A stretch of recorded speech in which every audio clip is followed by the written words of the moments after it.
ମହାଦେବ ମାଂସ କାହିଁକି ଖାଇଥିଲେ?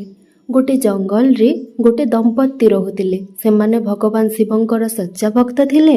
କିନ୍ତୁ ସେହି ପତି ପତ୍ନୀଙ୍କୁ ଜଣା ନଥିଲା କି ଭଗବାନ ଶିବ ଦେଖିବାକୁ କେମିତି। ସେମାନେ ଗୋଟିଏ ପଥର ଖଣ୍ଡକୁ ଶିବଲିଙ୍ଗ ଭାବି ପୂଜା କରୁଥିଲେ। ନା ସେମାନଙ୍କୁ ପୂଜାବିଧି ଜଣାଥିଲା, ନା କୌଣସି ମନ୍ତ୍ରର ଜ୍ଞାନ। କେବଳ ଭକ୍ତିର ସହିତ ବାବାଙ୍କର ଜୟ ହେଉ ବୋଲି କହି ସେମାନେ ପୂଜା କରୁଥିଲେ। ମହାଦେବ ସେହି ଦମ୍ପତିଙ୍କ ନିଷ୍କପଟ ଭକ୍ତିରେ ପ୍ରସନ୍ନ ହେଲେ ଓ ସେମାନଙ୍କ ପରୀକ୍ଷା ନେବାକୁ ଚାହିଁଲେ। ଦିନେ ଭଗବାନ ଶିବ ସାଧୁ ବେଶ ଧାରଣ କରି ସେହି ଦମ୍ପତିଙ୍କ କୁଡ଼ିଆରେ ପହଞ୍ଚିଗଲେ।